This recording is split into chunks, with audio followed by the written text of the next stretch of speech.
새로이 가동된 대통령 주재 제1차 비상경제회의 회의가 방금 전에 끝났습니다.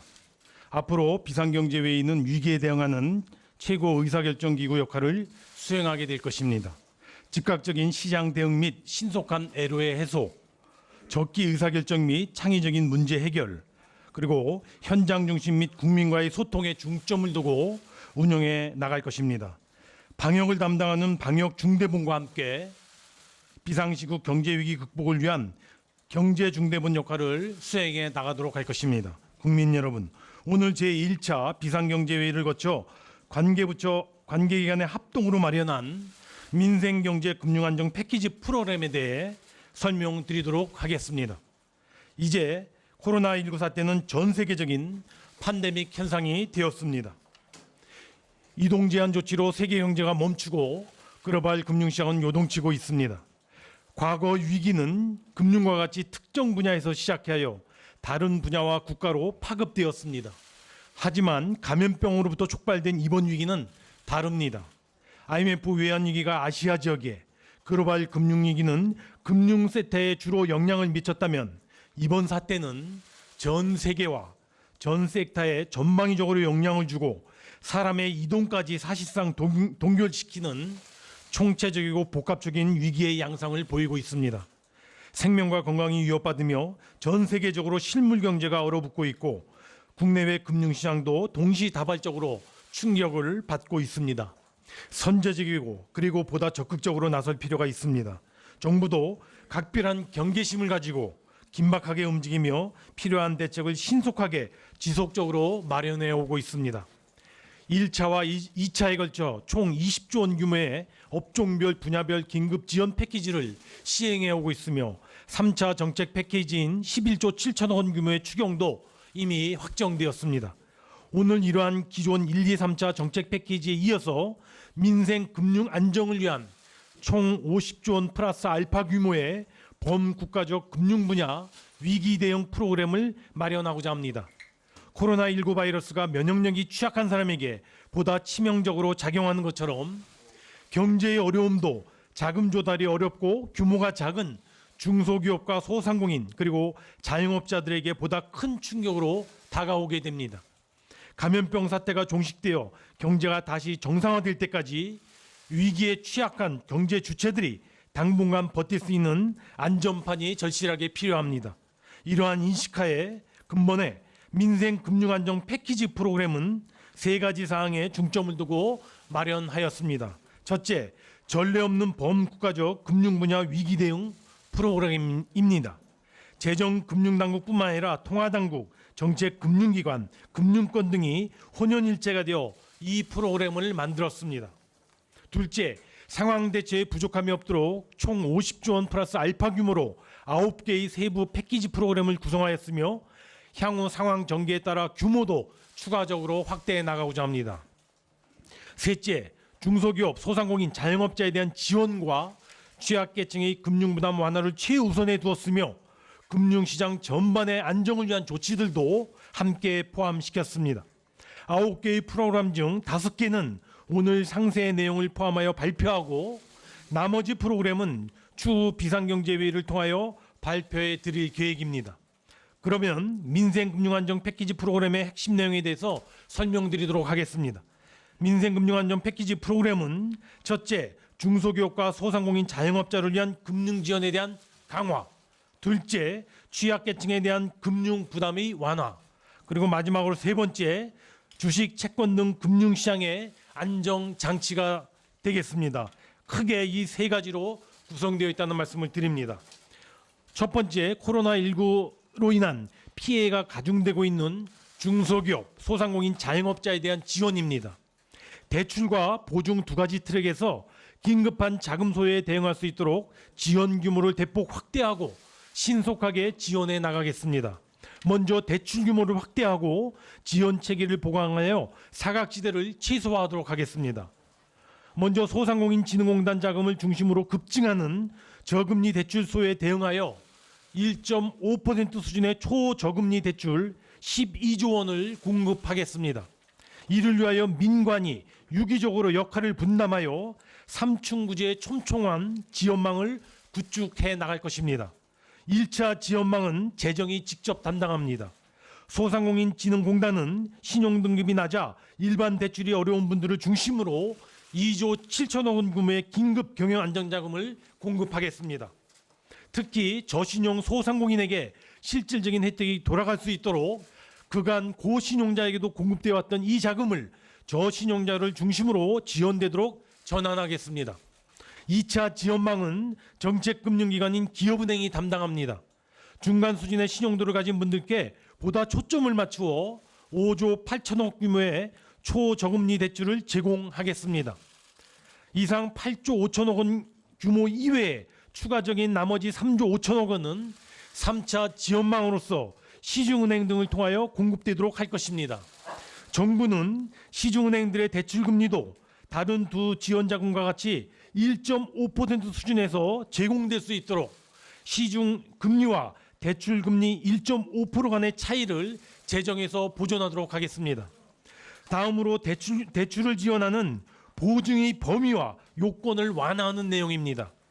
일시적으로 매출이 감소한 중소기업과 소상공인에 대한 대출이 신속하고도 원활하게 지원될 수 있도록 총 5조 5천억 원 규모의 특례 보증 프로그램을 도입하여 은행 대출액의 95%에서 100%를 보증하고 보증을 받을 때 부담해야 하는 보증료율도 1% 이하로 인하하도록 하겠습니다. 이와 별도로 총 3조 원 규모의 전액보증 프로그램도 도입하겠습니다. 코로나19로 직간접 피해를 입은 영세 소상공인이 긴급히 필요로 하는 소액자금에 대해서는 최대한도로 그리고 신속히 대출을 받을 수 있도록 은행 대출액의 100%를 전액 보증하고 보증 심사 요건과 보증료 부담도 완화해 나가도록 하겠습니다. 둘째, 취약계층을 위한 금융부담 완화 방안에 대해 설명드리겠습니다. 매출 감소로 당장 현금이 부족한 취약계층이 가장 절실히 필요로 하는 대출 만기 연장과 이자 상환 유예를 전 금융권으로 확대 적용하고 연체된 대출에 대한 신용회복 지원도 강화해 나가겠습니다. 먼저 대출 만기 연장과 관련해서는 현재 은행권과 일부 보험, 카드사, 저축은행 등에서 시행되고 있는 만기 연장을 여건이 상대적으로 열악한 제2금융권의 대출까지 포함하여 전 금융권으로 확대하겠습니다.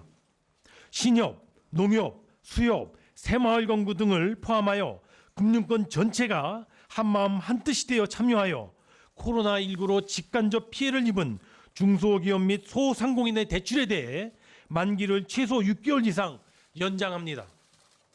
코로나19로 매출이 감소한 중소기업 소상공인에게는 대출에 대한 이자도 큰 부담으로 다가올 것입니다.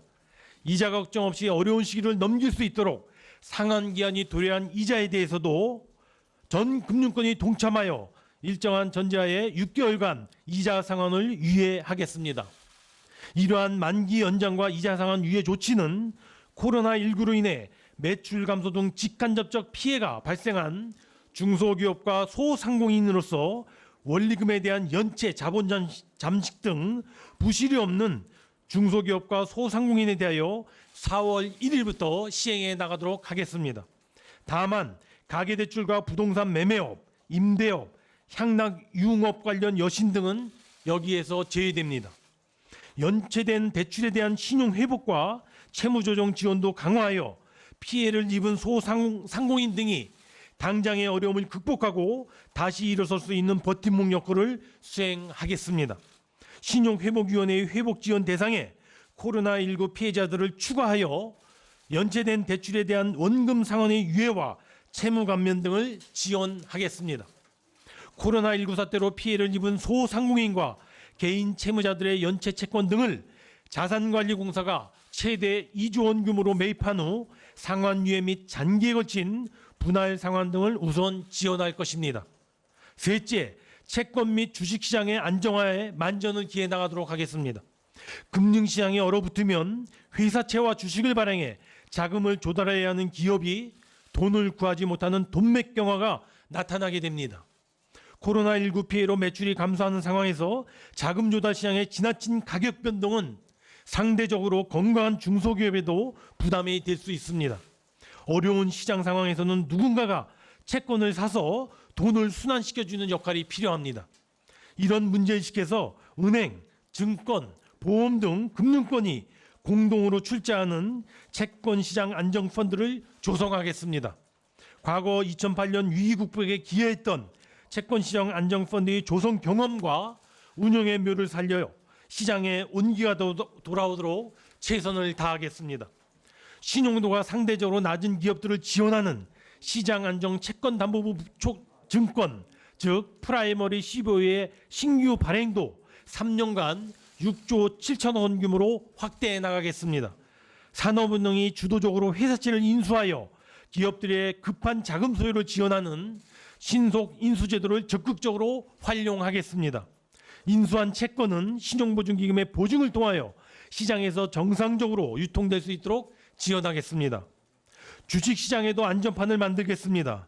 주식시장의 과도한 불안이 실물 경제와 경제 심리를 위축시키지 않도록 금융권이 공동 출자하는 증권시장 안정기금을 조성하겠습니다.